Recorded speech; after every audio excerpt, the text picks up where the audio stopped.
ಇನ್ನು mini cylinder ಪೂರೈಕೆಯಲ್ಲಿ ನಿಯಮವನ್ನ ಸಡಿಲಿಕೆ ಮಾಡಲಾಗಿದೆ. ಕೇಂದ್ರ ಸರ್ಕಾರ ನಿಯಮವನ್ನ ಸಡಿಲಿಸಿ ಆದೇಶವನ್ನ ಕೊಟ್ಟಿದೆ. ವಿಳಾಸದ ಪುರಾವೆ ಇಲ್ಲದೆ ಸಿಲಿಂಡರ್ ಅನ್ನ ಪಡೆಯಬಹುದು.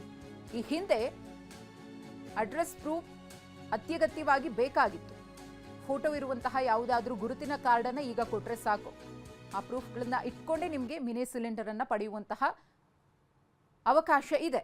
ವಿದ್ಯಾರ್ಥಿಗಳಿಗೆ, ವಲಸೆ ಕಾರ್ಮಿಕರಿಗೆ ಕೇಂದ್ರ ಸರ್ಕಾರ ತೆಗೆದುಕೊಂಡಿರುವಂತಹ ಈ ನಿರ್ಧಾರ ಅನುಕೂಲವಾಗಲಿದೆ. ಡೆಪಾಸಿಟ್ ಹಣ, ರೆಗ್ಯುಲೇಟರ್, 5 ಕೆಜಿ ಸಿಲಿಂಡರ್ಗೆ ಹಣ. ಏಪ್ರಿಲ್ 4ರಂದು ಒಂದೇ ದಿನ 90,000 ಮಿನಿ ಸಿಲಿಂಡರ್ಗಳು ಮಾರಾಟವಾಗಿವೆ ಅನ್ನೋದು ಗೊತ್ತಾಗ್ತಾ ಇದೆ. ಈ ಗೃಹ ಬಳಕೆ ಸಿಲಿಂಡರ್ ಇರಬಹುದು. ಇದರಿಂದ ಸಾಕಷ್ಟು ಸಮಸ್ಯೆ ಎದುರಾದಂತಹ ಸಂದರ್ಭದಲ್ಲಿ ವಿದ್ಯಾರ್ಥಿಗಳು, ವಲಸೆ ಬಂದವರು ಸಮಸ್ಯೆಗೀಡಾಗಿದ್ರು. ಇದೀಗ ಮಿನಿ ಸಿಲಿಂಡರ್ ವಿಚಾರದಲ್ಲಿ ಸದ್ಯದ ಪರಿಸ್ಥಿತಿಯನ್ನು ಅರಿತು ಕೇಂದ್ರ ಸರ್ಕಾರ ಈ ಮಹತ್ವದ ನಿರ್ಧಾರವನ್ನು ತೆಗೆದುಕೊಂಡಿದೆ.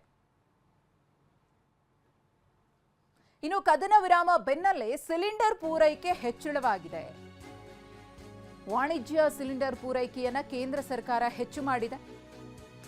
70% ಪೂರೈಕೆಗೆ ಕೇಂದ್ರ ಸರ್ಕಾರ ಮುಂದಾಗಿದೆ. ಫಾರ್ಮಾ, ಪಾಲಿಮರ್ ಕ್ಷೇತ್ರಕ್ಕೆ ಸಿಲಿಂಡರ್ ಪೂರೈಕೆ ಆಗುತ್ತೆ. ಕೈಗಾರಿಕೆಗಳಿಗೆ 70% ಗ್ಯಾಸ್ ಪೂರೈಕೆಗೆ ನಿರ್ಧಾರವನ್ನು ತೆಗೆದುಕೊಳ್ಳಲಾಗಿದೆ. ಎಲ್ಪಿಜಿ ಸಿಲಿಂಡರ್ ಪೂರೈಕೆಯನ್ನ ಹೆಚ್ಚಳ ಮಾಡುವ ನಿಟ್ಟಿನಲ್ಲಿ ಕೇಂದ್ರ ಸರ್ಕಾರದಿಂದ ಮಹತ್ವದ ನಿರ್ಧಾರ ಆಗಿದೆ. ಕದನ ವಿರಾಮ ಘೋಷಣೆಯಾದ ಬೆನ್ನಲ್ಲೇ ಹೊಸ ಮಾರ್ಗಸೂಚಿ ಬಿಡುಗಡೆ. ರಾಜ್ಯ ಸರ್ಕಾರಗಳಿಗೆ ಕೇಂದ್ರ ಸರ್ಕಾರದಿಂದ ಸೂಚನೆಯೂ ಕೂಡ ಬಂದಿದೆ. ಗ್ಯಾಸ್ ವಿತರಣಾ ಆದೇಶ 2026 ಪಾಲಿಸಲು ನಿರ್ದೇಶನವನ್ನ ಕೊಡಲಾಗಿದೆ.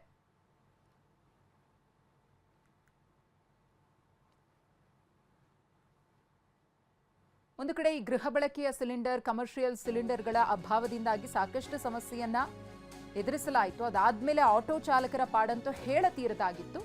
ಇದ್ರ ಬಗ್ಗೆ ರಾಜ್ಯ ಸರ್ಕಾರ ಮಾತನಾಡಿದೆ. ಆಟೋ ಚಾಲಕರು ಆತಂಕ ಪಡಬೇಕಾಗಿಲ್ಲ ಅಂತ ರಾಜ್ಯ ಸರ್ಕಾರ ಹೇಳಿದೆ. ಕೆಲ ದಿನಗಳಿಂದ ಸರಬರಾಜಿನಲ್ಲಿ ಸ್ವಲ್ಪ ವ್ಯತ್ಯಾಸ ಆಗಿತ್ತು. ಸದ್ಯಕ್ಕೆ ಎಲ್ಪಿಜಿ ಪೂರೈಕೆಯಲ್ಲಿ ಯಾವುದೇ ತೊಂದರೆ ಇಲ್ಲ. ಆಟೋ ಎಲ್ಪಿಜಿ ಕುರಿತು ರಾಜ್ಯ ಸರ್ಕಾರ ಕೊಟ್ಟಿರುವಂತಹ ಸ್ಪಷ್ಟ ಮಾಹಿತಿ ಇದೆ. ಪೂರೈಕೆ ವ್ಯವಸ್ಥೆಯನ್ನ ಸರ್ಕಾರ ಸಮೀಕ್ಷೆ ಮಾಡ್ತಿದೆ. ಅಗತ್ಯ ಕ್ರಮ ಕೈಗೊಳ್ಳಲಾಗುತ್ತೆ ಅಂತ ಹೇಳಿ ರಾಜ್ಯ ಸರ್ಕಾರ ತಿಳಿಸಿದೆ. ಆತಂಕ ಬೇಡ, ಪೂರೈಕೆಯ ಮೇಲೆ ಸರ್ಕಾರ ನಿಗಾ ವಹಿಸಲಿದೆ. IOCL, BPC ಮತ್ತು HPC ಕಂಪನಿಗಳಿಂದ ನಿರಂತರವಾಗಿ ಪೂರೈಕೆ. ಏಪ್ರಿಲ್ 2ರಿಂದ ಏಪ್ರಿಲ್ 6ರವರೆಗೆ ದಿನನಿತ್ಯ ಸರಬರಾಜು ಮಾಡಲಾಗಿದೆ. 83ರಿಂದ 94 ಮೆಟ್ರಿಕ್ ಟನ್ ವರೆಗೂ ಕೂಡ ಪೂರೈಕೆ ಮಾಡಲಾಗಿದೆ. ಏಪ್ರಿಲ್ 5ರಂದು ಅತಿ ಹೆಚ್ಚು ಅಂದರೆ 94.11 MT ಸರಬರಾಜು ಮಾಡಲಾಗಿದೆ ಅಂತ ಹೇಳಿ ರಾಜ್ಯ ಸರ್ಕಾರ ತಿಳಿಸಿರುವಂತಹ ಪ್ರಕಟಣೆಯಲ್ಲಿ ಲಭ್ಯವಾಗಿರುವ ಮಾಹಿತಿ ಇದು. ಇನ್ನು ಮುಂದಿನ ದಿನಗಳಲ್ಲೂ ಕೂಡ ಆಟೋ ಚಾಲಕರು ಯಾವುದೇ ರೀತಿಯ ಆತಂಕಕ್ಕೀಡಾಗೋದು ಬೇಡ ಅಂತ ಹೇಳಿ ರಾಜ್ಯ ಸರ್ಕಾರ ರಿಲೀಫ್ ನ್ಯೂಸ್ ಅನ್ನು ನೀಡಿದೆ.